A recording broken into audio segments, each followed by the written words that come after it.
The November rain hammered against the floor-to-ceiling windows of the Castellano mansion in Malibu, creating rivers of water that distorted the city lights below. Emma Castellano sat motionless in her custom Italian leather wheelchair, staring at those lights with the same cold detachment she had once used to crush competitors in boardroom negotiations. At 34 years old, she had built quantum solutions from a tiny startup into a $15 billion artificial intelligence empire. She had graced the covers of Forbes and Time. She had been named one of the most influential women in technology 3 years running. And now, for the past 18 months since the helicopter crash, she had been a prisoner in her own body. The accident had happened on a crystal-clear morning in May. Emma had been flying from San Francisco to Los Angeles for an acquisition meeting, reviewing contracts on her tablet while the pilot navigated the coastline. She never saw the mechanical failure coming. The last thing she remembered was the horrifying sound of metal tearing apart, the spinning sensation as the helicopter spiraled toward the Pacific, and then nothing. She woke up 3 weeks later in a private hospital suite with the best doctors in California telling her that she would never walk again. The impact had severed her spinal cord at the T10 vertebra. Complete paraplegia. Permanent. Final. Emma had fired those doctors. Then she fired the next team. And the next. She spent millions flying to Switzerland, Germany, Japan, seeking anyone who would tell her something different. But the answer was always the same. The damage was too severe. Technology had not advanced far enough. Perhaps in 10 years, with stem cell research or neural implants, but not now. Not for her. So Emma returned to her Malibu fortress and did what she did best. She adapted. She ran her company from home through video conferences and ruthless efficiency. She fired anyone who showed her pity. She rebuilt her life around the reality that she would never stand again, never walk on a beach, never dance, never feel the ground beneath her feet. And she convinced herself that she was fine with it. James Rivera arrived at the Castellano mansion on a Thursday evening in November, carrying a worn backpack and the quiet confidence of someone who had survived worse. At 39, his face showed the lines of a man who had lived through genuine hardship. His dark hair was touched with gray at the temples. His hands were strong and scarred from years of manual labor. He wore simple jeans and a faded blue shirt, nothing like the crisp medical uniforms of the previous nurses Emma had employed. The house manager, a stern woman named Patricia, had hired him after the 6th nurse quit in tears. Emma went through staff faster than most people went through coffee. Patricia had been blunt with James during the interview. The job paid exceptionally well because nobody lasted more than 2 weeks. Emma was demanding, cruel when she wanted to be, and absolutely refused any emotional connection with her caregivers. James had simply nodded and asked when he could start. What Patricia did not know was that James was not really a nurse, not anymore. He had been a licensed physical therapist once, working at a prestigious rehabilitation center in San Diego. But that was before his wife died. Before he became a single father to Sophie. Before his whole world narrowed down to one thing keeping his daughter alive. Sophie had been born with severe cerebral palsy, a condition that left her with limited control over her muscles and constant pain. The doctors told James the same things Emma had heard. His daughter would never walk. She would need round-the-clock care for her entire life. She would never have a normal childhood. James had refused to accept it. He quit his job at the rehabilitation center and devoted every waking moment to Sophie. He studied every research paper, attended every conference, learned techniques from therapists in Brazil, Russia, India, anywhere someone claimed success with severe cases. He became obsessed. He spent 7 years working overnight shifts as a janitor and hospital orderly to pay for Sophie's care while spending his days doing intensive therapy with her. He invented exercises. He built custom equipment in their garage. He talked to her, encouraged her, believed in her when nobody else did. And slowly, impossibly, Sophie began to improve. First she could hold her head steady. Then she could grasp objects. By age 8, she could sit unassisted. And at age 10, 3 months before James took the job with Emma, Sophie took her first steps using a walker. Unsteady, painful, but real steps. Steps that every doctor had sworn were impossible. James had not told Patricia any of this. He was there because he needed the money. Sophie was 13 now and thriving in a special school, but the medical bills never stopped. The night nursing job with Emma paid 3 times what he could make anywhere else, and the hours meant he could be home with Sophie during the day. He expected to last maybe a month before Emma fired him like all the others. He did not expect to change both their lives forever. That first night, James moved through the mansion with quiet efficiency, learning the layout, checking the medical supplies, reviewing Emma's care schedule. She ignored him completely, which was fine. Around midnight, he heard a sound from the main living room, a sharp intake of breath that sounded like pain or grief. He found Emma positioned by the massive windows, rain still streaking down the glass, her hands gripped white on the armrests of her wheelchair. Most people would have asked if she was okay. James had learned long ago that sometimes the worst thing you can do is acknowledge someone's pain directly. Instead, he walked over and stood beside her, looking out at the same view she was watching. They stayed like that for several minutes in silence. Finally, Emma spoke without looking at him. Her voice was ice. "If you are going to try to bond with me or offer some inspirational speech, save your breath. I have heard it all. Every nurse who comes through here thinks they are going to be the one who fixes the broken billionaire. You are not special. This is a job. Do your job and leave me alone." James nodded slowly, still watching the rain. "I was not going to say anything inspirational. I was just thinking that you have a beautiful view here.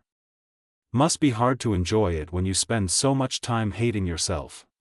The words hit Emma like a physical slap. She spun her chair to face him, her green eyes blazing with fury. "Who the hell do you think you are? You do not know anything about me." James finally looked at her, and his expression was not pitying or challenging. It was simply knowing, the look of someone who had stood exactly where she was standing, or in her case, sitting. "You are right, I do not know you. But I know that anger. I know what it feels like to lose everything and convince yourself that pushing everyone away makes you strong instead of just lonely."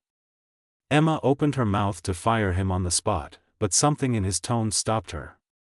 This was not some motivational speaker giving her empty platitudes. This was someone who actually understood. Before she could respond, James continued, his voice gentle but firm. "I had a daughter who could not walk. Every doctor said she never would. They were wrong. Not because of some miracle, but because we refused to give up. Because we did the work every single day when it felt hopeless. I have been watching you since I got here tonight. You are not paralyzed because your spine is damaged. You are paralyzed because you decided you are done fighting." The silence that followed was deafening. Emma stared at this stranger who had just said the one thing nobody else dared to say. Not that she was inspiring or brave for adapting to her situation, but that she had given up. She should have been furious.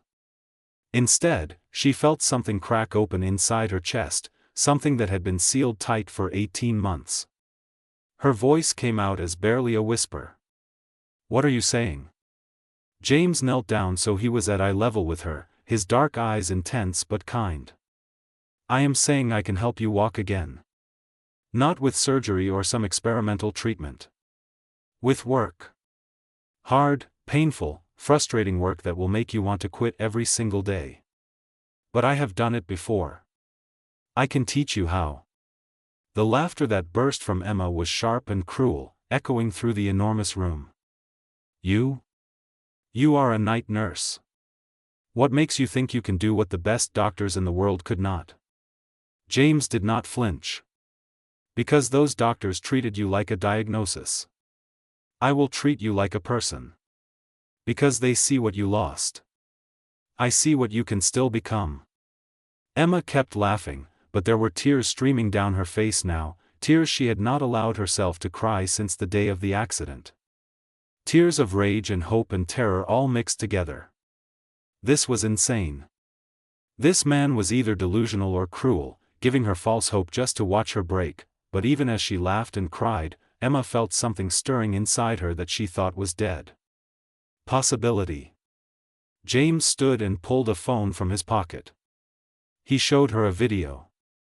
In it, a young girl with braces on her legs was walking slowly across a room using a walker, her face lit up with pure joy. "That is Sophie, my daughter. This was filmed 6 months ago. 3 years ago, she could not move anything below her neck without help. Today she walks a mile every morning before school. The doctors called it impossible. We called it Tuesday." Emma stared at the video, watching it play again and again. The girl was really walking. Not standing with support, but taking actual steps. If this man could do that for his daughter, could he possibly do something for her? She looked up at James, really seeing him for the first time. He was not trying to sell her anything. He was not looking at her with pity or awe at her wealth. He was looking at her like she was a project he was confident he could complete. Like her broken body was just a problem to be solved. It should have been offensive. Instead, it was the most hopeful thing anyone had said to her in a year and a half. When Emma finally spoke, her voice was shaking. "Why would you help me? You do not even know me." James smiled, and it was warm and genuine. "Because Sophie taught me that giving up is a choice. And I do not think you are someone who chooses to give up. You built an empire from nothing. You are just scared that building yourself back might be harder than building a company." He was right, and Emma hated him for it. But she also felt more alive in this moment than she had in 18 months. She wiped the tears from her face and straightened her spine, the CEO returning to her eyes. "Fine. You want to help me walk? Then help me walk. But when you fail, when this turns out to be another false hope, I will destroy you. I will make sure you never work again. Do you understand?" James nodded calmly. "I understand. But I am not going to fail. We are not going to fail. Because starting tomorrow, this is not about me helping you. This is about you deciding that you are worth fighting for." Emma Castellano, who had not allowed anyone to challenge her in years, who had built walls so high nobody could reach her, felt those walls crack just a little. She did not believe this man could actually help her walk. But she believed that he believed it. And after 18 months of darkness, that tiny flame of someone else's faith was enough. "All right, Mr. Rivera. Tomorrow we begin." James smiled. "Tomorrow we begin. And Emma, please call me James. We are going to be spending a lot of time together." The first morning of Emma's new reality began at 5:30, 2 hours earlier than she usually woke. James had rearranged one of the mansion's unused rooms into a therapy space overnight, moving out the expensive furniture and replacing it with simple equipment, yoga mats, resistance bands, and parallel bars that looked nothing like the high-tech medical devices Emma had tried before. When Patricia wheeled Emma into the room, she found James already waiting, dressed in athletic clothes and stretching like he was preparing for a marathon. Emma wore designer loungewear that had cost more than most people's monthly rent, her hair pulled back in a ponytail, her expression guarded. She had barely slept, alternating between hope and dread about what she had agreed to. James did not waste time with pleasantries. He helped Emma transfer from her wheelchair to a padded mat on the floor, supporting her weight with practiced ease. The first hour was humiliating. James had Emma lie flat and simply tried to get her to feel her legs, to focus on any sensation, any connection between her brain and the nerves that had been damaged. He pressed on different areas, asking if she felt pressure, temperature, anything at all. Emma felt nothing below her waist, just the familiar emptiness that had become her constant companion. She wanted to scream at him that this was pointless, that she had been through this with dozens of therapists who had given up after weeks.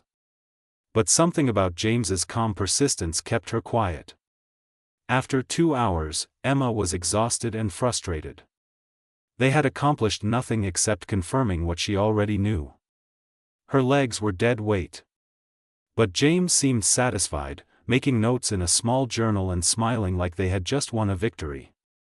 Emma could not take it anymore. Her voice was sharp with anger. What exactly are we celebrating? I cannot feel anything. I cannot move anything. We just wasted 2 hours proving that I am still paralyzed.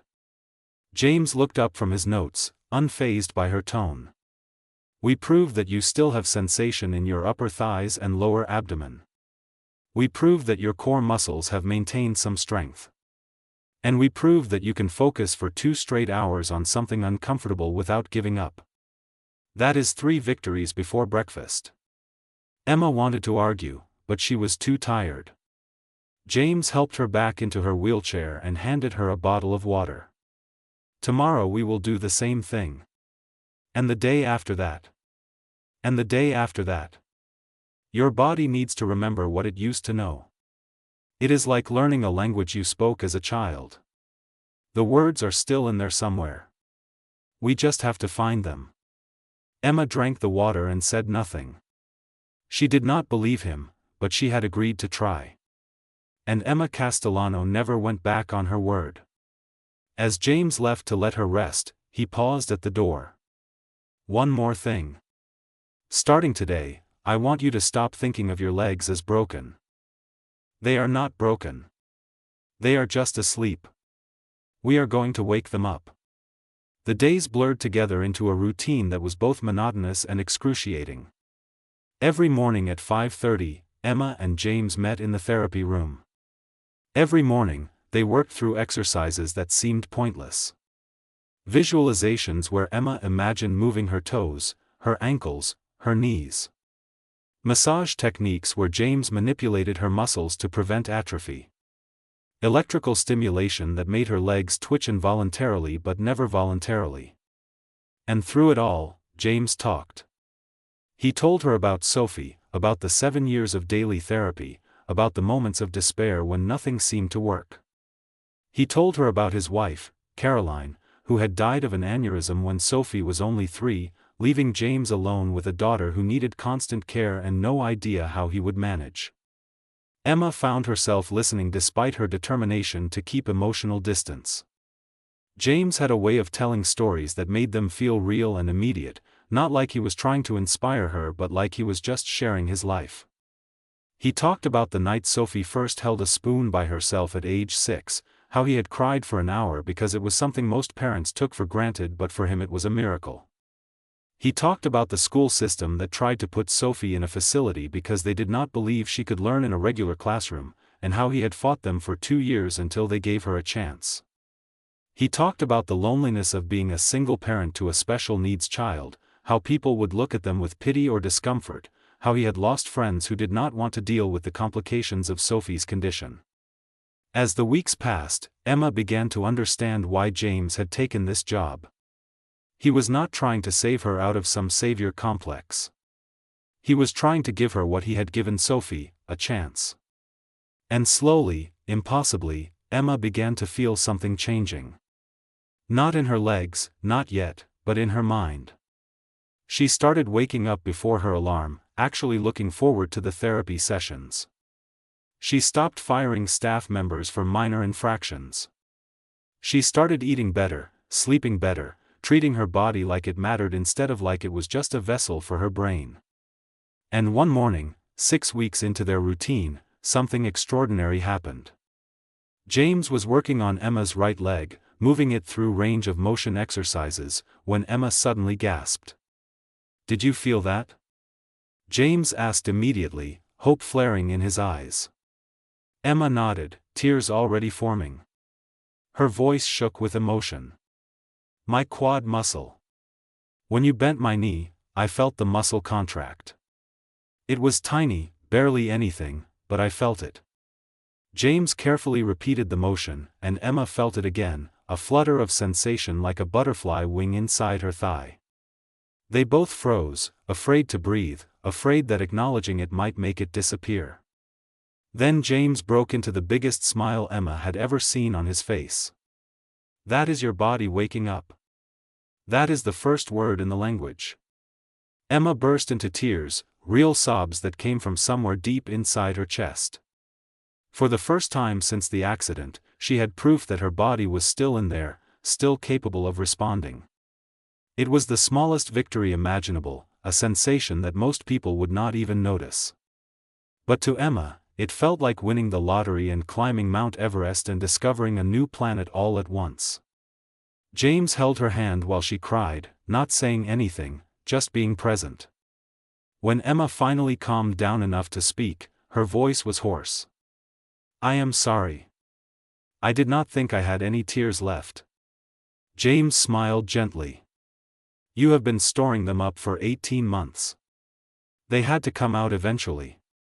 Emma laughed through her tears. "What happens now? Do we celebrate? Do we call a doctor?" James shook his head. "Now we keep working. This is just the beginning. One sensation does not mean you will walk, but it means you can. Your body is capable of change. Now we have to teach it how." Emma nodded, feeling exhausted but more alive than she had in over a year. James helped her back into her wheelchair, and as he did, Emma noticed something she had not seen before. There were dark circles under his eyes, deeper than before. "James, when do you sleep?" she asked with genuine concern. He shrugged casually. "I sleep enough. Between here and taking care of Sophie and working some odd jobs to cover extra expenses, I manage." Emma felt a pang of guilt. She had been so focused on her own situation that she had not thought about what this was costing him. "You are working other jobs? On top of being here every morning?" James nodded like it was no big deal. "Sophie has some medical equipment she needs that insurance does not cover. I pick up shifts where I can." Emma made a decision right then. "Consider those other jobs quit. I am tripling your salary as of today. And if Sophie needs equipment, bill it to my personal account."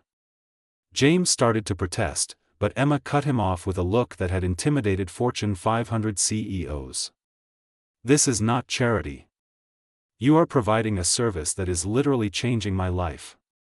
You are going to be paid what you are worth, and you are going to sleep more than 4 hours a night. That is an order."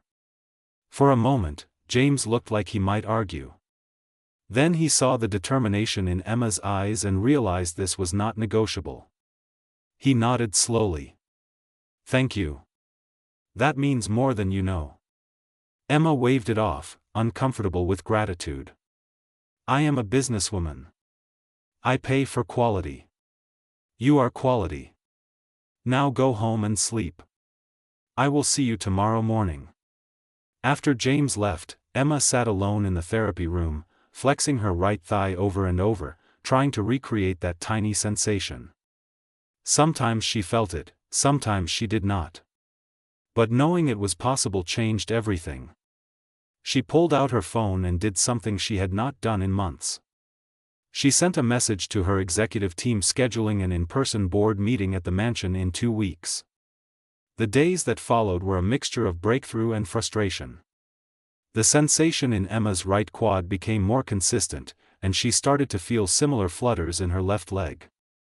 James introduced new exercises focused on trying to generate voluntary movement, using visualization and concentration techniques that seemed almost mystical but somehow worked. Emma would close her eyes and imagine her toes moving, really see it in her mind, feel the neural pathway lighting up. And sometimes, just sometimes, her toe would twitch. Not much, barely visible, but movement that came from her will, not from electrical stimulation or James manually moving her limbs. 3 months into their work together, James brought Sophie to meet Emma.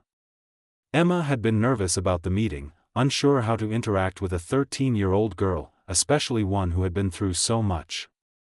But Sophie bounded into the mansion with infectious energy, using her walker with impressive speed and immediately complimenting Emma on the beautiful house. Sophie had her father's dark eyes and warm smile, but there was something else in her expression, a wisdom that came from understanding struggle at a young age. Within minutes of meeting, Sophie had Emma laughing at a story about her science teacher who accidentally set off the fire alarm trying to demonstrate combustion. Then Sophie did something that surprised everyone. She asked Emma if she wanted to see her exercises. Without waiting for an answer, Sophie positioned herself in the therapy room and showed Emma the routine she did every morning. It was remarkably similar to what Emma had been doing, but Sophie added her own flair, turning the exercises into a kind of dance. She explained each movement, why it helped, what it felt like when it was working right. And she did not treat Emma like she was fragile or pitiable. She treated Emma like an equal, someone else fighting the same battle. "Can I show you something cool?" Sophie asked after finishing her demonstration. Emma nodded, curious. Sophie carefully positioned herself at the parallel bars and began to walk without her walker.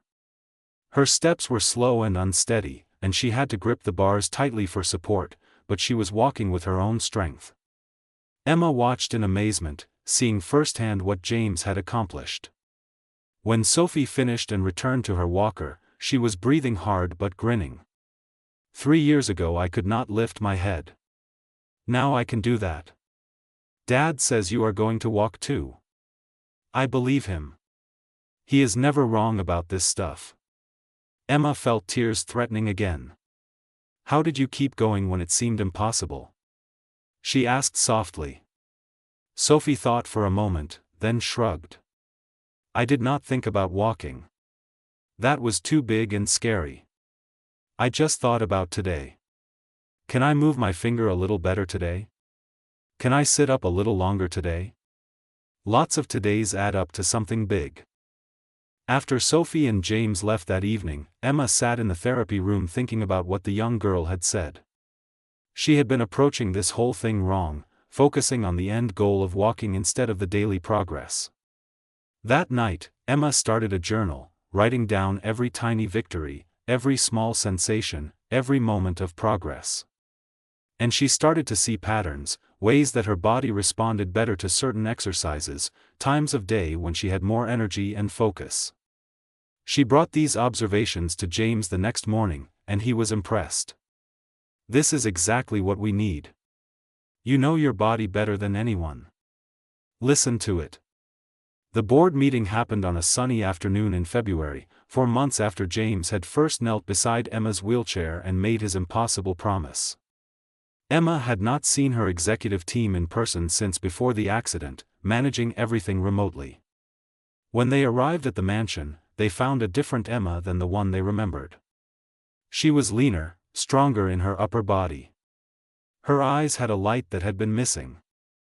And instead of conducting the meeting from behind a desk, she insisted on doing it in the therapy room, where the parallel bars and exercise equipment were visible reminders of the work she was doing. The executives were uncomfortable at first, unsure how to react. But Emma commanded the room with the same authority she always had, walking them through quarterly reports and strategic initiatives. Midway through the meeting, Emma did something that shocked everyone. She asked James to help her transfer to the parallel bars. The executives watched in confused silence as Emma gripped the bars and, with tremendous effort and James's steadying hands on her waist, pulled herself to a standing position. Her legs shook with the effort, unable to support her weight fully, but she was upright. She was standing. The room erupted in gasps and a few people started to applaud, but Emma held up a hand for silence. I am not showing you this for applause. I am showing you this because 4 months ago I thought my life was over. I thought the best I could do was run this company from a wheelchair and accept that I would never be whole again. Emma continued speaking, her voice strong despite the physical strain.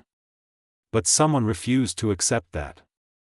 Someone saw potential where I saw only loss. Someone believed in me when I had stopped believing in myself. She looked directly at James, who stood beside her ready to catch her if she fell. And because of that belief, because of daily work that seemed pointless and small victories that seemed insignificant, I am standing here today. I still cannot walk. I may never walk. But I am trying. And that makes all the difference.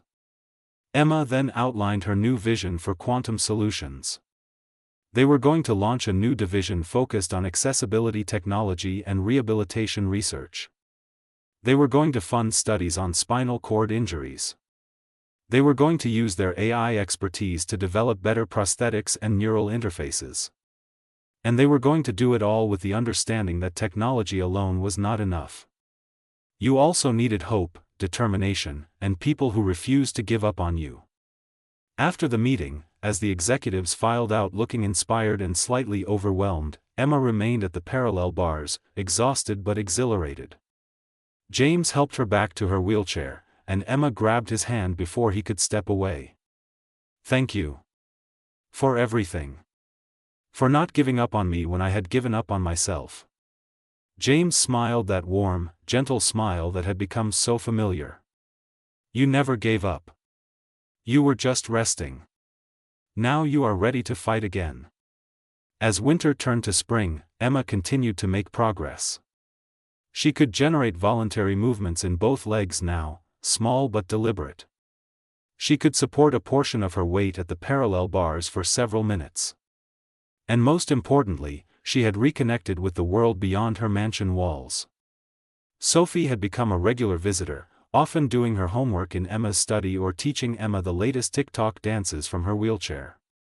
Emma found herself looking forward to these visits more than any business call or acquisition deal. There was something pure about Sophie's joy, something that reminded Emma of what really mattered in life. One afternoon, while Emma was reviewing contracts, Sophie asked her a question that had clearly been on her mind for a while. Do you love my dad? The question caught Emma completely off guard. She looked up from her tablet to find Sophie watching her with those knowing eyes that seemed too old for 13. Emma considered lying or deflecting, but Sophie deserved honesty. I do not know. Maybe. Why do you ask? Sophie grinned. Because he loves you. I can tell. He smiles different when he talks about you. And he only smiles like that when he talks about me or Mom. Emma felt her heart skip a beat. She had been so focused on the physical therapy, on rebuilding her body, that she had not let herself think about the emotions that had been growing alongside the muscle strength. But Sophie was right. Somewhere in the past 5 months, between the early morning sessions and the shared stories and the small victories, Emma had fallen in love with James Rivera. She loved his patience and his strength. She loved how he never treated her like she was broken. She loved his devotion to Sophie and his quiet determination. She loved how he made her feel like she was capable of anything, even miracles. But admitting it felt dangerous, like opening herself up to another kind of vulnerability that might be even scarier than her physical limitations. Emma looked at Sophie seriously. Does that bother you? If I love your dad? Sophie shook her head emphatically. No way. I think it is awesome. Dad has been alone since Mom died. He says he is fine, but I know he gets lonely. And you are really cool. Plus, if you guys get together, maybe I can live in this amazing house. Emma laughed, feeling lighter than she had in years. The idea of a future that included not just walking but also love and family seemed impossible, yet also more real than any business deal she had ever closed. That evening, when James arrived for their session, Emma found herself nervous in a way she had not been since she was a teenager. They went through their usual routine, but Emma was distracted, acutely aware of James's hand steadying her, his voice encouraging her, his presence that had become essential to her daily life. Halfway through the exercises, Emma made a decision. She asked James to help her to the parallel bars, and once she was standing with his support, she turned to face him as much as her limited mobility allowed. James, I need to tell you something. Her voice was shaking slightly. James looked concerned. Are you okay? Do you need to sit down? Emma shook her head. I am fine. Better than fine, actually. I just realized something. These past 5 months, you have given me back my body. But you have also given me back something I did not even realize I had lost. You have given me back hope. And joy. And the ability to believe in things that seem impossible. James smiled softly. That is what you did for yourself. I just showed you the path. Emma took a deep breath. This was harder than any negotiation she had ever conducted. Stop being humble for a second and let me finish. I am trying to tell you that I have fallen in love with you. And I know that is complicated and maybe inappropriate because you work for me. Before Emma could continue, James gently placed his finger on her lips. Emma Castellano, you are the strongest, most determined, most brilliant woman I have ever met. And I have been in love with you since that first night when you laughed and cried at the same time and let yourself be vulnerable for the first time in probably years. I did not say anything because I did not want to complicate your recovery. But if you are saying what I think you are saying, then yes. 1,000 times yes. Emma felt tears streaming down her face again, but this time they were tears of pure happiness. They kissed for the first time there in the therapy room, Emma still gripping the parallel bars, James supporting her weight, both of them crying and laughing and feeling like they had just discovered something more precious than any amount of money or success. The months that followed were unlike anything Emma had ever experienced. Her relationship with James was not a distraction from her recovery but somehow enhanced it, as if having someone to share both the victories and the setbacks made every moment more meaningful. They decided to keep the relationship private at first, not because they were ashamed but because they wanted to protect something precious while it was still new and fragile. But anyone who spent time around them could see the change. Emma smiled more. James looked less tired despite keeping the same demanding schedule. And Sophie, who had known all along, played the role of delighted matchmaker, constantly finding excuses for Emma and James to spend time together beyond the therapy sessions. By late spring, Emma was making progress that astonished even James. She could stand unsupported at the parallel bars for up to 5 minutes, bearing most of her weight through her legs. She had voluntary control over her major muscle groups, able to flex her quads, hamstrings, and even her calf muscles on command. The sensation had returned to most of her lower body, though it was different than before, sometimes sharper, sometimes duller, but present. The doctors who had declared her case hopeless were brought in to evaluate her progress, and they left shaking their heads in disbelief. From a medical standpoint, what Emma had accomplished should not have been possible. The type of spinal cord injury she had sustained rarely showed this degree of recovery. One doctor, a specialist from Johns Hopkins, spent a full day examining Emma and reviewing her therapy protocols. At the end of the evaluation, he asked to speak with James privately. In the study, he looked at James with a mixture of respect and confusion. "Mr. Rivera, I have been treating spinal cord injuries for 25 years. I have never seen recovery like this. What you have done with Ms. Castellano defies current medical understanding." James shrugged modestly. "I just helped her body remember what it already knew how to do." The doctor shook his head. "It is more than that. The combination of techniques you have used, the psychological approach, the consistency, something here is working that we need to understand better. Would you be willing to document your methods?" What followed was an unexpected turn in both Emma and James's lives. Emma used her connections and resources to fund a comprehensive study of James's rehabilitation techniques, bringing together neurologists, physical therapists, and researchers from around the world. James was hesitant at first, uncomfortable with the attention, but Emma convinced him that what he had learned through years of working with Sophie and now with her could help thousands of people. They established the Castellano Rivera Foundation for Spinal Cord Injury Research, combining Emma's business acumen and resources with James's practical knowledge. Within months, they had partnered with 3 major universities to study recovery protocols for paralysis patients. But the real work continued every morning in the therapy room. 8 months after James had first made his promise to Emma, they reached a milestone that seemed impossible. It was a Tuesday in June, warm California sunshine streaming through the windows. Emma was at the parallel bars doing her usual standing exercises when James suggested they try something new. "I want you to try to take a step." Emma looked at him with a mixture of excitement and terror. "James, I do not think I am ready. My legs can support weight, but actually walking requires coordination I do not have yet." James moved to stand in front of her, his hands ready to catch her. "I know. But I also know you will never feel ready. Sometimes you just have to try and see what happens. Trust me. Trust yourself." Emma took a deep breath and focused on her right leg, the one that had shown the first signs of sensation all those months ago. She visualized lifting it, moving it forward, just a few inches. She could feel the neural pathways firing, her brain sending signals down her spinal cord, through the damaged sections, searching for any route to the muscles in her leg. And then, impossibly, her right foot lifted off the ground. It was maybe 2 inches, wobbly and uncertain, but it was voluntary movement.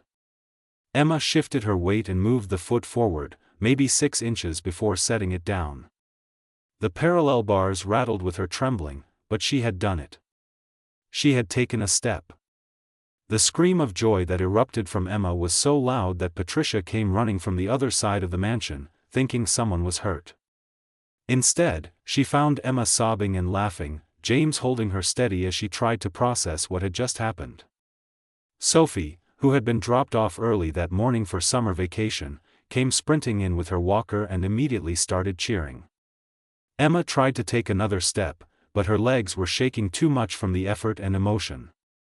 James helped her back to her wheelchair, and the three of them just sat there on the therapy room floor, crying and celebrating. It was one step, just one, but it was proof that the impossible could become possible with enough faith and work. That evening, Emma called an emergency board meeting via video conference and announced that she was taking a leave of absence from her CEO duties for the first time in her company's history.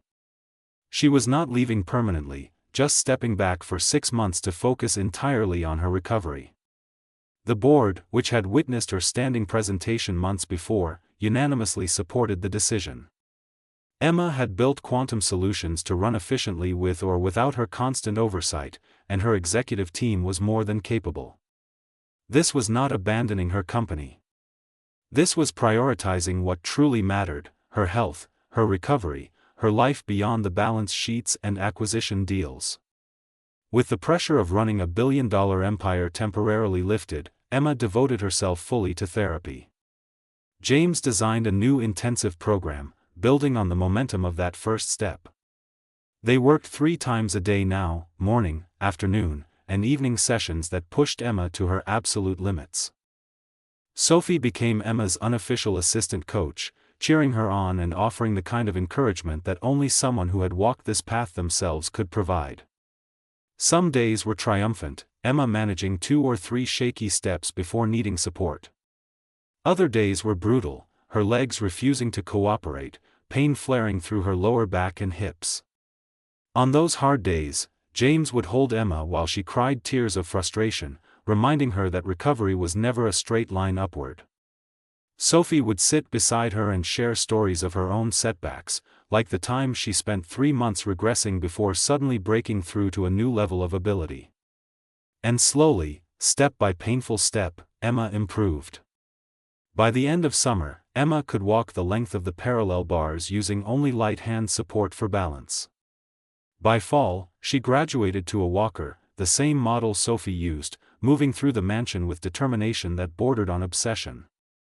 And by early winter, nearly a year after James had first promised to help her walk, Emma took her first steps with only forearm crutches for support, no walker, no heavy assistance, just her own strength and will.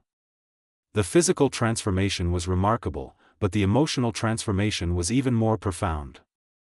Emma was no longer the cold, isolated CEO who pushed everyone away. She laughed freely. She cried without shame. She let people help her without seeing it as weakness. She had learned that vulnerability was not the opposite of strength but rather a component of it. Her relationship with James had deepened into something that felt eternal, built on a foundation of shared struggle and mutual respect. And her bond with Sophie was as strong as any biological parent and child, the two of them connected by their understanding of what it meant to fight for every small victory. Christmas morning found Emma, James, and Sophie together in the mansion's living room, which Emma had decorated with Sophie's help, a far cry from the sterile elegance it had maintained in previous years. Emma had a gift for both of them, envelopes that contained documents that would change everything. For Sophie, a college fund that would cover any school she wanted to attend, plus ongoing medical care for life. For James, partnership papers making him co-founder and director of the Castellano Rivera Foundation. But James had a gift for Emma too, and when she opened the small box, she found an engagement ring. It was simple, elegant, a single diamond that caught the morning light and threw rainbows across the room. Emma looked up at James with tears streaming down her face. James knelt beside her, taking her hand. "Emma Castellano, you are the strongest person I have ever known. You took something that would have broken most people and turned it into an opportunity to help thousands of others. You brought joy back into my life and Sophie's life. You made us a family. Will you marry me?" Emma did not trust herself to speak, so she just nodded, crying and laughing as James slipped the ring onto her finger. Sophie squealed with delight, immediately pulling out her phone to take pictures and declaring herself the maid of honor. The wedding was planned for the spring, giving Emma time to work on her biggest goal, walking down the aisle on her own. It became her obsession, not because she needed to prove anything to anyone else, but because she wanted to meet James on her own 2 feet, as equals in every way. The winter months were the hardest physically Emma had ever experienced. She pushed herself relentlessly, working with James to strengthen her legs enough to walk significant distances without support. There were falls, plenty of them, bruises and scraped knees that reminded Emma she was not invincible. But there were also breakthroughs, days when everything clicked and Emma walked from one end of the mansion to the other using only a cane. The doctors remained cautiously optimistic, warning Emma that she might always need some level of support, that her balance and endurance might never fully return to pre-accident levels. Emma accepted these limitations without the despair she would have felt a year ago. She was not trying to return to who she had been before. She was becoming someone new, someone who understood that strength came in many forms and that asking for help was not weakness but wisdom. 3 days before the wedding, Emma achieved the goal she had been working toward for 15 months. She walked from her bedroom to the therapy room, a distance of maybe 50 meters, without any support at all, no cane, no crutches, no walker, just her own 2 feet carrying her forward. James had been waiting for her in the therapy room, and when Emma walked through the door unassisted, he burst into tears. They held each other for a long time, not saying anything, just breathing together and marveling at how far they had come. That evening, the 3 of them sat together on the mansion's terrace watching the sunset over the Pacific. Emma was between James and Sophie on a comfortable couch, her legs tucked under her in a position that would have been impossible 2 years ago. Sophie leaned her head on Emma's shoulder. "You know what is funny?" she said thoughtfully. "What is that, sweetheart?" Emma asked. Sophie smiled. "When Dad first took this job, I told him it was just another nursing gig. Just help the lady with her nighttime routine and come home. I never imagined you would become my mom." Emma felt her throat tighten with emotion. She looked at James, who was watching them both with such love in his eyes that Emma felt almost overwhelmed. "Is that okay?" Emma asked Sophie gently. "Me becoming your mom?" Sophie sat up and looked at Emma seriously. "Are you kidding? You are like the coolest mom ever. You are a billionaire who can bench press more than my dad now. Plus you let me eat ice cream for breakfast sometimes. You are perfect." Emma laughed and pulled Sophie into a hug.